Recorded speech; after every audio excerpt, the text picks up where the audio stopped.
എന്താ ഗൈസ്, എന്താ ഇവിടെ നടക്കണേ? ഒരു F-35 മഴയും വെയിലും കൊണ്ട് കിടക്കാൻ തുടങ്ങിയിട്ട് ആഴ്ച 4 എന്ന വല്ല വിചാരവുമുണ്ടോ? എനിക്കല്ല, ആ UK-കാർക്ക് തന്നെ.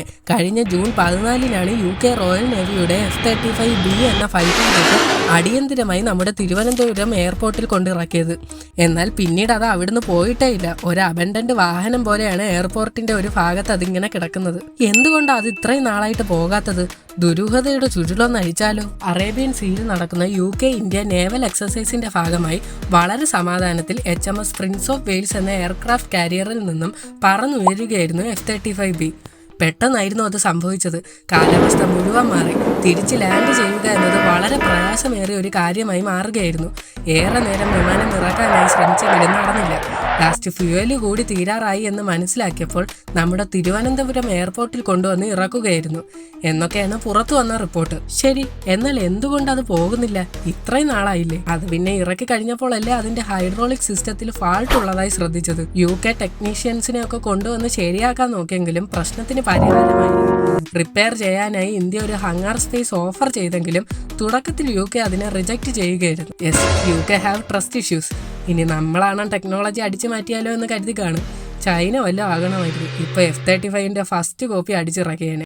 എന്തായാലും കറന്റ് ഇതിനെ റിപ്പയറിനായി ഒരു ഹങ്ങാറിലോട്ട് കെട്ടി വലിച്ചിട്ടിട്ടുണ്ട്. അല്ല സൈക്കു, ഇതൊരു സീക്രട്ട് മിഷൻ ആയിരുന്നെന്നൊക്കെ കേൾക്കുന്നുണ്ടല്ലോ, ശരിയാണോ? ഇതൊരു സ്പൈ മിഷൻ ആയിരുന്നു എന്നൊക്കെ തരത്തിലുള്ള അഭ്യൂഹങ്ങളുണ്ട്. എന്നാൽ അതിന് വേണ്ടത്ര തെളിവുകളൊന്നുമില്ല. എന്തായാലും നമ്മുടെ എയർ ഡിഫൻസ് സിസ്റ്റം കിടിലമായതുകൊണ്ട് ഈ ഫ്ലൈറ്റിനെ കൃത്യമായി തന്നെ സ്പോട്ട് ചെയ്തു. പക്ഷേ റഡാറുകളിൽ പോലും കിട്ടാത്ത ഫ്ലൈറ്റിന്റെ സ്റ്റെൽത്ത് ടെക്നോളജി ആണോ ഇന്ത്യ ക്രാക്ക് ചെയ്തത് എന്നൊക്കെ ചോദിച്ചാൽ നിലവിലില്ല എന്നാണ് ഉത്തരം.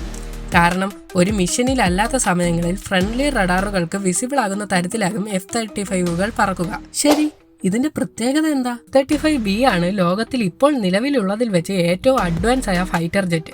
സ്റ്റെൽത്ത് ഫീച്ചർ ഉള്ളതുകൊണ്ട് തന്നെ ശത്രുക്കളുടെ റഡാറിൽ ഇതിനെ എളുപ്പത്തിൽ കാണാൻ സാധിക്കില്ല.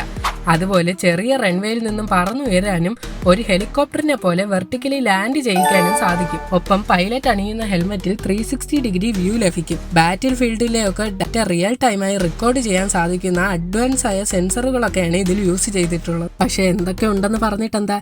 എന്ത് അഡ്വാൻസ് ടെക്നോളജി എന്ന് പറഞ്ഞാലും അതിനും പ്രശ്നങ്ങൾ നേരിടേണ്ടി വരും എന്നതിന് സൂചനയാണ് ഇപ്പോൾ ഉണ്ടായ ഈ F-35Bയുടെ തകരാറ്.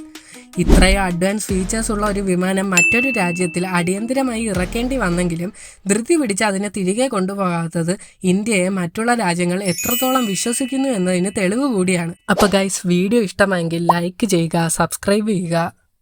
പിന്നെന്താ, അടുത്ത വീഡിയോ കാണാം. ബൈ.